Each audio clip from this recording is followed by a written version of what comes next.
The movie starts with a filthy-looking man, dressed in a furry coat, staring at a ship harboring to the shore. It's wintertime in Barrow, Alaska.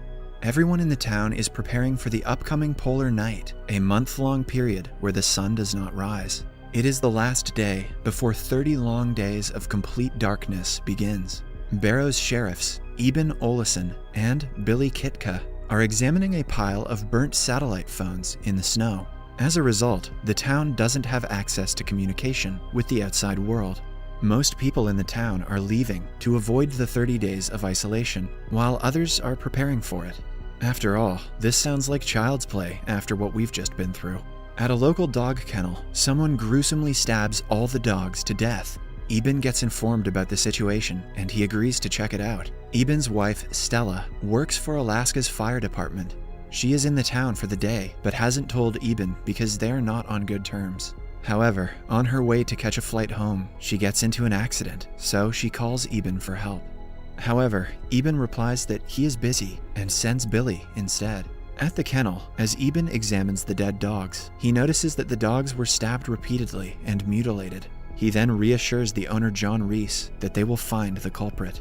Meanwhile, Billy drives Stella to the airport as fast as possible, but the flight has already taken off and the airport is closed.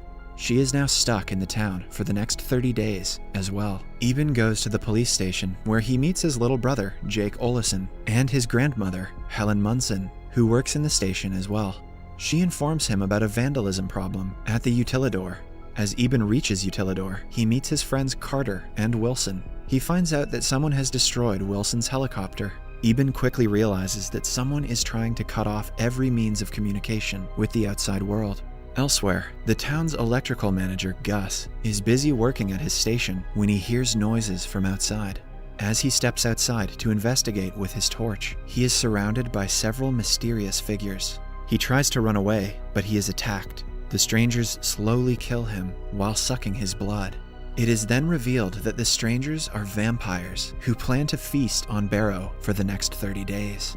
The filthy man from the beginning of the movie is in a diner asking for raw meat and alcohol. When the waitress denies his requests, he tries to attack her. Eben and Stella are there too. As Eben tries to stop the man, he gets progressively more violent, so he arrests him. Eben, along with Stella, then take the man to the station and lock him up. Elsewhere, 3 young refinery workers are walking home from work. As they are on their way home, a vampire suddenly drags one of them into a dark alley. The other 2 don't realize what has happened. After a few seconds, the bloody body of their friend is thrown in front of them. The girl runs for her life, while the shocked man stares at his friend's body. As he does, we see the vampires behind him. Back at the station, Eben is trying to interrogate the strange man, but he doesn't speak at all. Suddenly, all the electronics in the station stop working. Eben tries to call Gus, but the phone doesn't work either. The strange man in the cell tells Eben to hide because they are coming. However, Eben dismisses him. Right after, the town's electricity goes off. Eben visits Gus's office to inquire about the electricity. When he reaches there, he notices a trail of blood on the snow outside. He then follows the trail to find Gus's head cut off from his body. He immediately gets back to the people of the town and warns them to stay inside their homes.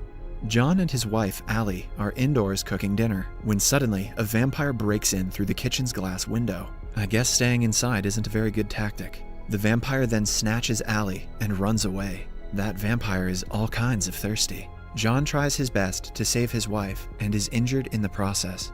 In the end, the vampire takes her away. Back at the station, the man attacks Jake. Eben comes in at the right time and shoots his arm. Eben realizes that the man knows something about Gus's murder, but the man doesn't reveal anything.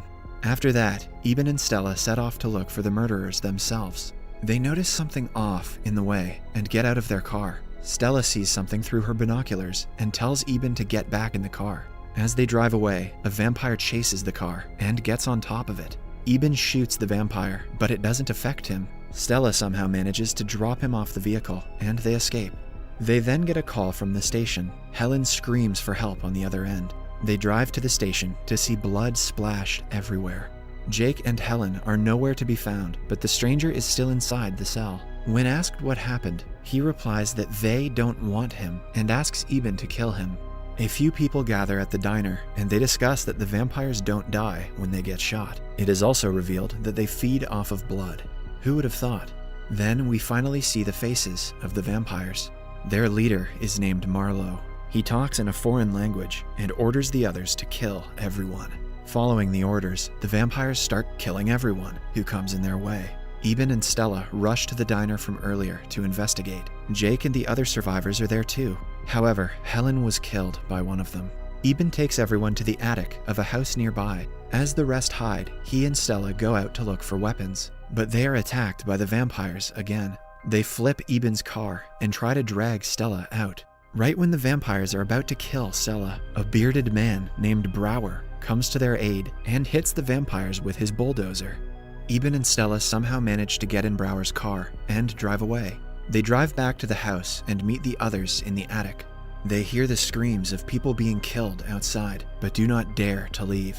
Eben advises they can go to the store to get something to eat after a few days. They plan to stay in the attic for some time and move to the utilidor when they get a chance. Meanwhile, Marlowe walks up to the stranger in the cell and thanks him for completing the task. He then snaps his head and kills him. Back in the attic, they decide to sleep in shifts, ration out their food, and plan their next step later. For 6 days, they remain hidden in the attic. On the 7th day, they notice a girl outside screaming for help. The girl is Jake's childhood best friend. Eben realizes that it is a trap when he sees the vampires on top of the roofs. Still, he goes outside to save her, but can only watch her being tortured and eventually killed by the vampires. As he is about to return, someone calls his name, and he notices John hiding in a corner. Eben tries to help John, but he attacks him instead. John has turned into a vampire because his blood got infected while he was trying to save his wife. John tries to bite Eben. Knowing that there is no other way to save John, Eben chops his head off with an axe. Eben then goes back to the attic and falls asleep due to exhaustion.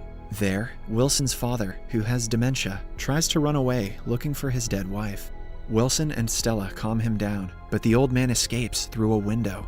When Wilson finds out, he immediately runs outside to search for him, despite Stella's pleas to stay inside. Eben wakes up from all the commotion. Suddenly, a vampire comes inside the house, and Eben and Stella hide from him. As the vampire is about to get them, Wilson's scream distracts him. The vampire finds Wilson outside the house and eventually kills him. This gives Eben and Stella an opportunity to go back into the attic. 18 days have passed in the attic. They have no food left, and everyone's will to live is weakening. They decide that on the very next hailstorm, they will make a run for the store. Fortunately, on the 19th day, a snowstorm strikes.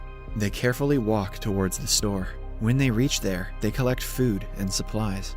Just then, they see a little girl sucking the blood out of a dead body. The little girl attacks Carter. Brower, Stella, and Eben get her away from him, and Jake cuts the little girl's head off.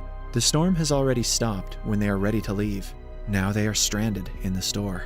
They decide to go to the utility in the police station, where they can be safe. Stella says that the vampires cannot function in sunlight. That is why they have attacked during the polar night. This reminds Jake of a UV light that his grandmother used to grow plants.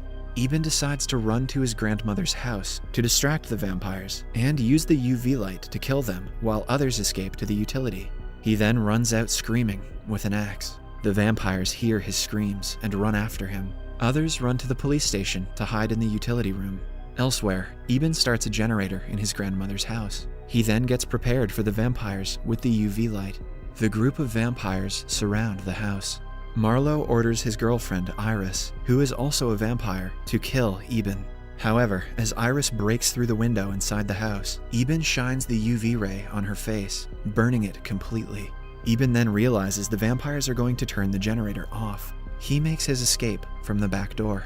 All the vampires go after him, but Marlowe stays with a struggling Iris. He then kills her to get rid of the pain. Brower then tells Eben that it's his turn to distract them now. He gets into a bulldozer and attacks the vampires chasing Eben. After a small fight, he runs the bulldozer into a building and gets all the vampires to come inside. He then proceeds to light himself up in an explosion. Fortunately, Eben reaches the police station safely. There, he finds out that Carter was bit by a vampire and is turning into one of them. With no other way out, Carter suggests Eben kill him. They both go into a room where Eben cuts his head off. Only 5 of them are left, but survival looks possible now. It is the 27th day. They have enough food to survive for the next few days until the sun rises again. Suddenly, they notice someone from the house across, trying to send them a signal by flashing a light. Eben assumes that someone is trapped there. He and Stella go to save them. They are shocked to see Billy. It is revealed that with no hope left, Billy killed his 2 daughters and wife. When he was about to end his own life, his gun stopped working. After berating Billy for not saving his family, they cautiously take him to their hideout. But when they reach there, they find out that everyone else is missing. Assuming they might have gone to the utility, the trio head there as well. When they are halfway there, Stella notices a little girl roaming around in the snow. A vampire is about to attack her from behind. Although Eben tells her to ignore the little girl, Stella can't stop herself and rushes to help. The vampire then follows them. Eben tells Stella and Billy to run away with the little girl while he distracts the vampire.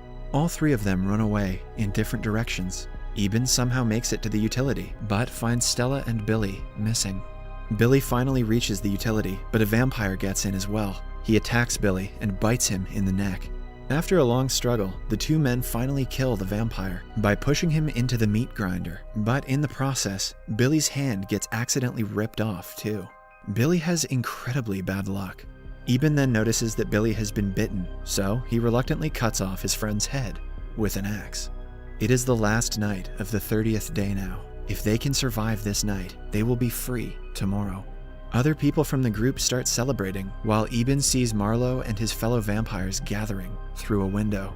Marlowe tells his fellow vampires that the only reason they have been able to survive this long is because they don't leave evidence of their work behind. He then orders them to burn the whole town to the ground. Just when Eben thinks his wife is dead, she communicates through a walkie-talkie and informs him that she is hiding under a car in the snow. Eben promises her that they will watch the sunrise together. He notices the car, but the vampires have already broken all the oil pipelines of the town. The oil is slowly filling up the streets and moving towards the car that Stella and the little girl are hiding under. Eben realizes there is no way to save her now. If she runs, they will kill her. If she stays, she will burn.